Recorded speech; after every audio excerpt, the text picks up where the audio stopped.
Don't Feed the Pumpkins by Theo Plesha. If someone should find me out here, wherever here is, this is what happened. More importantly, this is who is responsible.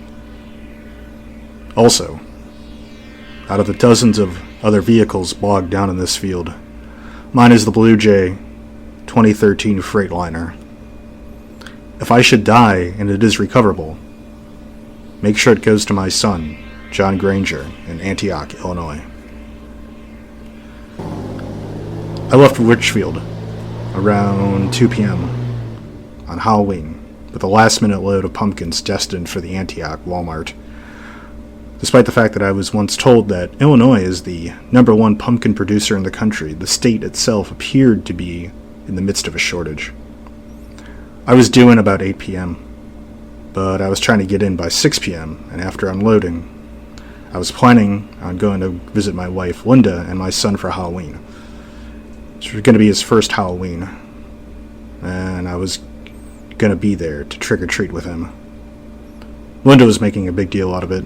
John was 8 now, so she said he would be scarred with disappointment if I didn't show now. So probably should have gotten better sleep the night before. But sue me, whatever. I was gear jamming and popping go pills like popcorn. Don't look down on me. Don't be fooled. This is just the nature of the trucking industry. Everybody does it, and I'm not afraid to tell it like it is. Just after normal, on 39, I hit a wall of traffic.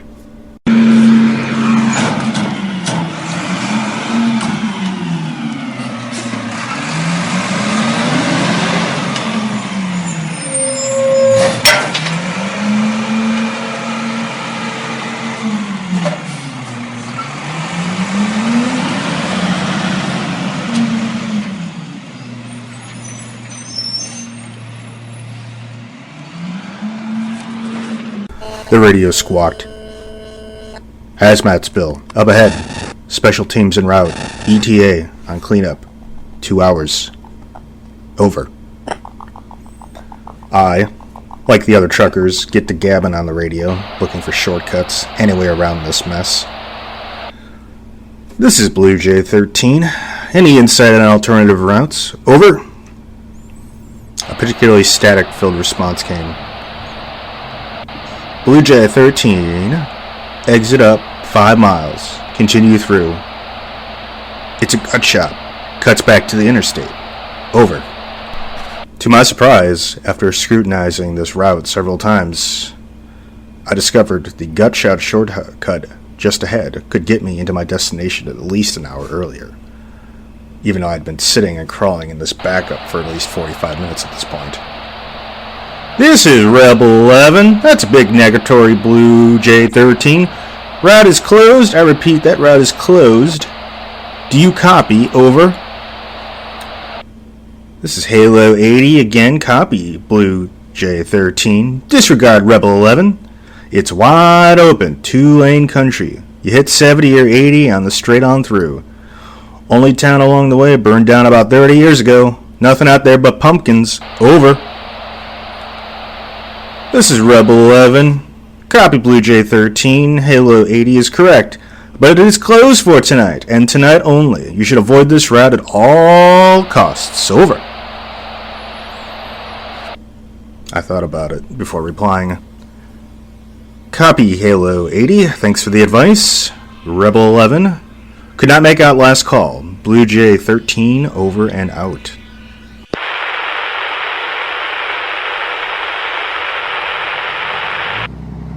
I switched off the CB and disregarded the second trucker, exited the interstate, and followed the directions of the first trucker. Well, Linda, I guess you could say I told you so. You always said I needed to learn how to follow directions, follow the rules, to not cut so many damn corners all the time. You always told me I didn't put in the work. And the funny thing is, for the first time on this drive to get there, I did.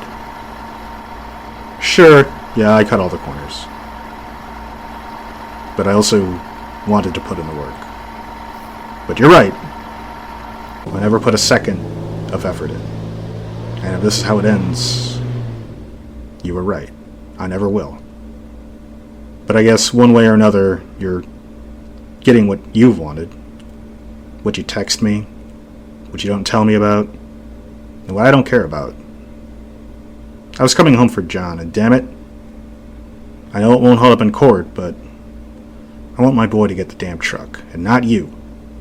You cheating harpy. Anyway, I found that road. 2 lanes clear to the sky, surrounded by corn, and then pumpkin fields forever. My straight shot. I pushed 80 the whole way, flying on a cracked asphalt, diesel, and go pills. Ahead, I nearly shit myself. There were these giant barricades blocking the road. I smashed the brakes and barely stopped in time. I got out of the cab, scratching my head plenty. I saw that they were chained up with serious brick-like padlocks to concrete posts in the ground. I thought about shooting it off and unchaining it all and then swinging these giant gates open, but I didn't think my 357 would cut it. In theory, I could have backed up and tried to blast through them, but I knew I would sustain serious damage to the truck. The ground around was a bit wet too, so I didn't think I could cross the ditch in the field and not get stuck.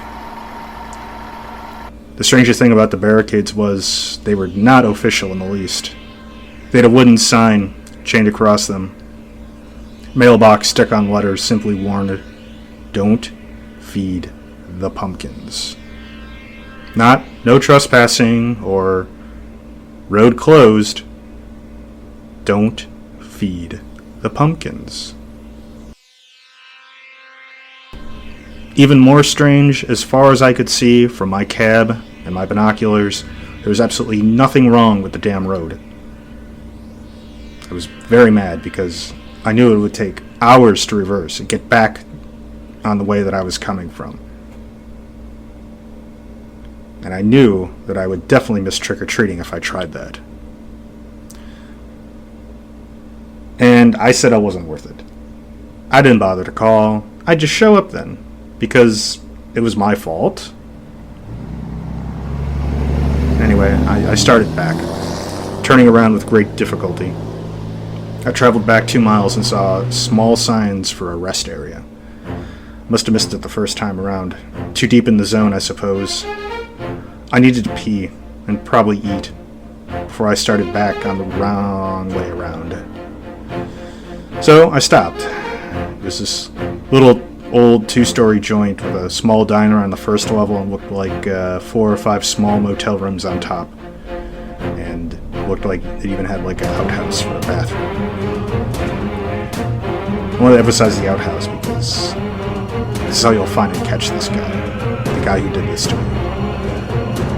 His name was Bill Shaw of Shaw's Shack, and he's the one who did this to me.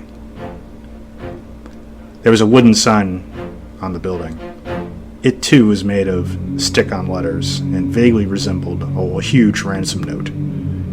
It read, "Yes, we are open. We are the only rest area for 67 miles, and one of 2 tombstones for the late great town of Pumpkin Grove, Illinois, the former pumpkin capital of Illinois. Ask your host, Bill Shaw, about the pumpkin beef bean stew." The parking lot had 3 vehicles in it, not including my own. Silver Prius, a Grand Cherokee with wood panels, and an older model Chevy pickup. I went inside. The diner was small, set in a rustic decor with old license plate nailed to the walls. The cafe had 8 counter seats and 2 smaller tables near the 2 windows. Inside there were the 2 other witnesses to what happened to me that night. To what Bill Shaw did. Well, at least partial witnesses. There was an older man with stringy white hair and gold-rimmed octagonal glasses. Fortunately, I did not get his name. There was also this irritating millennial kid, cheeks pockmarked and potholed with acne like Chicago streets in the spring. He also had a bunch of metal crap jammed in his ears and lips. I swear if I die and John starts putting that crap in his ears, I'll come back and haunt the crap out of both of you. Anyway, now I wish I could remember their names, or just something else about them to put here. I guess that goes for Sean, too. He was a bit taller, as sometimes I could not see his face while sitting at the counter, because of the low lights in the ceiling blocking his face. He had graying curly hair and a curled mustache, but damn, that's it. That's really all I can recall. Anyway, the old man said he was part of a historical society, said that he had spent better part of his past 2 years tracking down anyone or anything connected to Pumpkin Grove. A college student, of course it was a college student, said he was here from the college newspaper looking for a spooky story about a ghost town. Shaw came up to the counter from the kitchen with 2 big bowls of that pumpkin beef bean stew for the first 2 guests. He seemed taken back by my presence for a bit. Howdy there, stranger. Now, what periodical do you come here from? Shaw chirped, extending his hand, trying to get real friendly with me. What the hell? I ain't from no media. I'm a trucker, and I'm trying to figure out how to get through those barricades ahead here. Do you know anything about that? Barricades? I mean, I don't know about barricades, but I'm glad you're here. Let's talk after. Let's talk after. Excuse me. He seemed to trip over his words as he continued to greet his guests and sling his stew. I was immediately suspicious of him. Mostly because of the lettering on the signs. But I didn't push it. I wanted to eat, and he said my choice was the stew or the stew. So the stew seemed fine. He said he wished he had more time to chat with me, but he promised to tell the story of Pumpkin Grove to the others. But I was open to listen and ask questions. I didn't tell him this, but I couldn't care less. I was going nowhere fast, and I just wanted to eat and go. Shaw brought out a little speaker with a wired microphone, set it on the counter, tapped it twice, and coughed. Then he started off. 30 years ago tonight, Mai and I were among a handful of survivors of an explosion and fire that consumed my hometown of Pumpkin Grove. This is my story and the story of Pumpkin Grove as I understand it. Seemed like an easy start enough, but then his story quickly descended into a cross between a rambling, fading nightmare and a ghost story. First off, although I seem probably like an okay guy, business owner, man with a craft, a man with a love for his guests, I am, in fact, also accessory to a murder in my childhood some 40 years ago, again on Halloween. I was friends with a small group of young men, including one named Donnie. Donnie was a little slow, and he had a slightly misshapen head, so he was picked on a lot by the Gerst brothers. The Gerst brothers were bad news. They were the notorious town bullies and teenage thugs. They were of bad seed thanks to their neglectful, abusive, alcoholic father. Long story short, the Gerst brothers lured Donnie, another 2 boys, and myself out into a pumpkin field where they revealed that they'd kidnapped and abused Donnie's missing golden retriever. They took that dog and wrapped every inch of it in duct tape for a few days. They watched us try to peel and pull the duct tape off while the weakened, hungry, and thirsty dog whimpered away its last in the field. Unbeknownst to any of us at the time, Donnie had a knife with him, and when he lost it, he crashed out on those Gerst boys as they cackled around us and the dog that they had killed. Donnie leaped upon them as they laughed and slashed at the vein in their necks, spilling their tainted blood into that pumpkin field. One of the Gerst brothers went down quickly, spraying blood into the field, while Donnie and the other 2 boys fought the other Gerst brother to death. Now, I didn't fight. I just stood there, covered in arterial blood splatters, watching Donnie and the others finish him off. It's something I can't forget. It's something that haunts me almost every day and every night. Much of the town was shockingly grateful to hear the Gerst brothers were dead, and everyone was all too happy to sweep it under the rug, rather than have their 4 sons incarcerated for decades when they were needed to help with the town's bread and butter, the pumpkins at harvest season. So they buried the Gerst brothers in that field and grew pumpkins on their corpses, and no one really talked about it. The town paid off the father, who was too inebriated most of the time to care, and he gleefully drank himself to death on that payoff only a year later. I didn't have much of a reaction to this story. It all sounded like tall tales to me. The historian, on the other hand, was hesitant to stay and to keep writing, and he made a brief protest concerning whether or not the story was true, whether or not he could legally listen to it. Shaw insisted it was both true and legal. After all, there was nothing left of the town, and the remains were long gone. The college student's dumb metal-encrusted mouth was agape in a mix of horror and disbelief. I was waiting very patiently, might I add, for my stew. Shaw kept taking breaks in his story, kept promising to be up soon, and he continued. After we buried them, the fields produced abnormally well afterwards. And 10 years later, I was visiting my parents with my girlfriend, my future wife. For the annual Pumpkin Fest, I learned that it wasn't just that the pumpkins were more numerous or larger, or more resistant to the rains and the fungus. The pumpkins were alive, in the way that we think we are alive. And they were wild, and nothing would keep them from spreading wider and wider. And everyone thought this was great at first. The profits were never higher, but then weird things began to happen. Farm equipment went missing, and 2 farmhands were crushed by a wagon full of pumpkins, tipping over onto them in a so-called freak accident. I remember taking my girlfriend through one of the patches, and the vines seemed to wind and grapple her legs, trying to pull her in, and then me, into that very soil. Pass it off as her not being used to the mud and the fields, but I know what happened that day. Those were the days that led up to Halloween.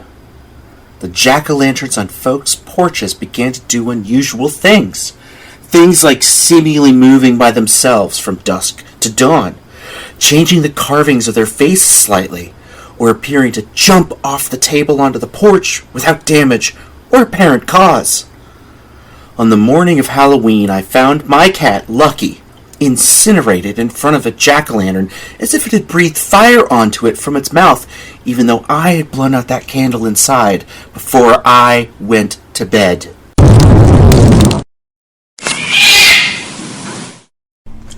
After the cat burning bit, the older man from the Historical Society tossed a spoon in the bowl.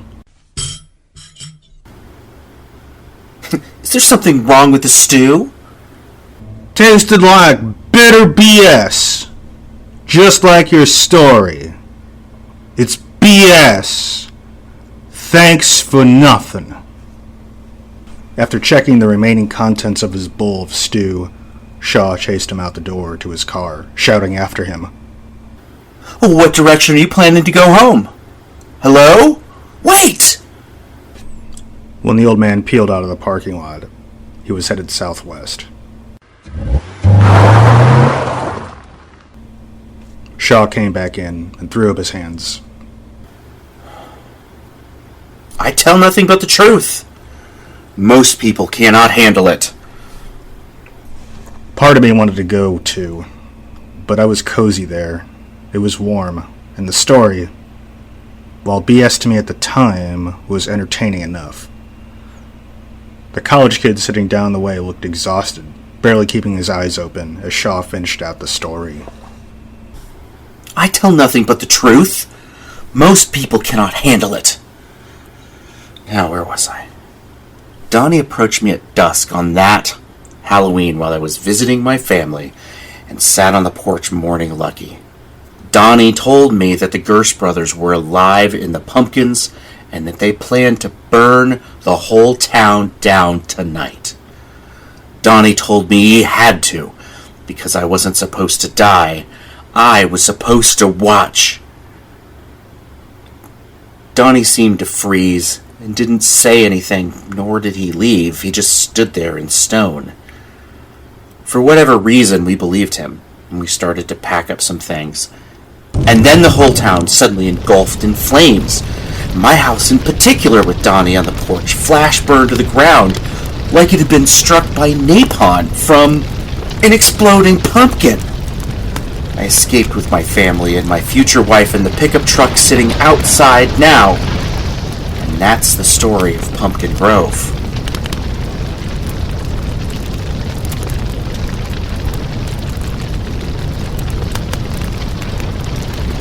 The college student said he felt like he needed to lie down, that he didn't think he can make it back to campus to the north.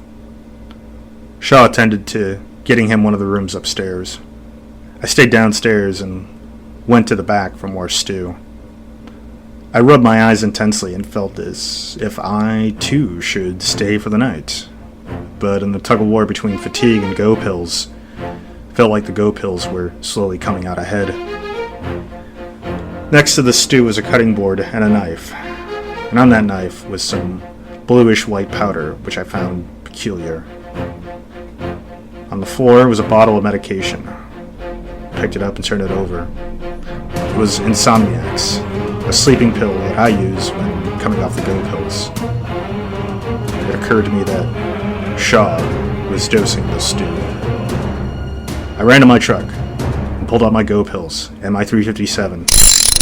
As I climbed over the driver's seat, I could see Shaw running out of the diner with a huge kitchen knife in hand.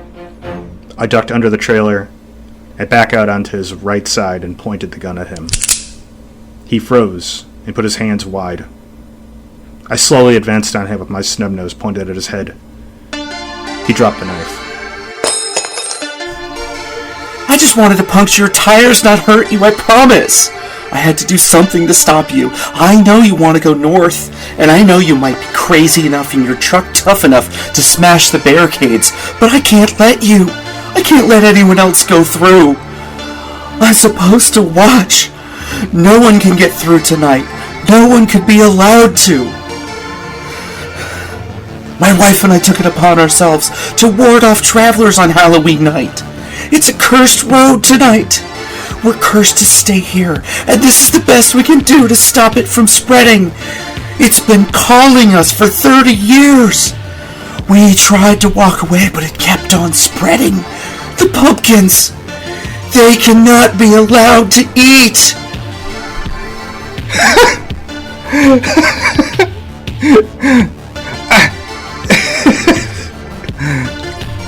Maybe it was the go pills and the Insomniacs working together. Hell, maybe it was just the stew all by itself. But I started to laugh. That's some story you got there, bud. I guided Shaw back into the diner and proceeded to duct tape him down to the diner chair to make sure he could not cause anyone harm to anyone else, at least until the police arrived. I had some cash on me. I wasn't a criminal. I wasn't going to make it seem like I tied him up and dined and dashed. I was in the right. I was doing the lawful thing. So I left him exact change. No tip for the food. No tip for that stew. Maybe I should have left him a tip for the comedy. But in the process of making change for myself, I found the padlock key in the cash drawer. I was certain of it at the time as I waved it in front of Shaw, and he gasped and thrashed, trapped and muffled behind the duct tape. I got back to my truck and gutted north towards the barricades, which, as I suspected, were easily opened with the key I confiscated from Shaw. I got on my CB and started making emergency calls to the state police. I gave them my name, the location of the diner, and Shaw's name. I was in the middle of nowhere, so it didn't surprise me when I got static and no acknowledgement. I also had no bars on my cell phone. I was going along, about 70, with the events replaying in my head. The sun was almost down, but I hadn't seen the moon yet. I turned on the radio and found a classic rock station. The opening riff perked me up a little and reassured me that I had done everything all well and all good. I knew I was going to be late, and I didn't care at this point. I was just gleefully tapping the steering wheel, waiting to bust into the first lines of the song. The just as the vocals should have dropped, the radio station seemed to have accidentally reset the song. It just started over. The sun faded away entirely. The moon still had not come up. The sky was so dark, but I didn't remember seeing any clouds, nor was I expecting to, for any matter. The song kept restarting itself, the same opening again and again. I flipped around to the other stations, and all of them had been playing that song too, again and again. Eventually, the digital clock on my dash began to spin wildly, like the LCD numbers on a tuner while in scan mode. The truck buffeted and shook side to side despite my headlights showing no cause for it. To my shock, ahead, in the distance, was a single traffic light. It went from green to yellow to red, as any other traffic light would. But there were no lights or towns on this road. I slowed to 40, and then 35, then to 30. And then I entered an unnamed, densely populated area with small buildings, stores, houses, and that one traffic light. As I came to a stop, I looked around to figure out where I was. Wherever I was, I felt like I shouldn't be there. I felt like it shouldn't be there either. There were dim orange lights in some of the windows of the homes at the edge of the intersection. I looked up at one of the windows and I saw a figure with a large head in the window. I still can't believe it. I couldn't believe my eyes then, I can't believe my memory now. When the figure turned its face towards me, it was a jack-o'-lantern, with a black glow where the carved triangular eyes, nose, and mouth sat. It stood up tall on a thin vine that seemed to grow and stretch as it stuck its head out the window, and then stretched towards me. It let out a barely audible shrill hiss, and then bobbed and stared directly at me. Before it got any closer to my driver's side, I just gunned it. I blew the red light and redlined it. The town disappeared behind me into nothing, but dark green swelling pumpkin vine and a sea of glowing jack-o'-lanterns appeared in my rearview mirror. I hit the radio off because all I could hear on it was that whistle filtering through. I shifted into third, and the mass of jack-o'-lanterns grew in the mirrors. I glimpsed the left and the right windows, and the planes were glowing orange and black, with more pumpkins rolling and creeping across towards the road. The road began to warp and bend as I started to redline the truck again. The buffeting, side to side, became difficult to control as the engine groaned. I can't explain how the road began to shift, nor how the moon, now fully up, blood orange, began to circle around me, spinning clockwise from horizon to horizon. As I seemed to be outrunning the cascade of jack-o'-lanterns, the moon slowed, and then dipped down as I started to climb a hill. As I crested, the moon filled the entire windshield. It spun and then settled on a black light with a pumpkin face, and bore down on the cab. I don't know what happened next, but I woke up in the cab. The engine was smoking.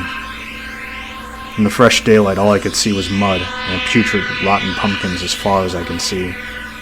My Blue Jay was sunk up to the cab down in the mud, vines in the rot.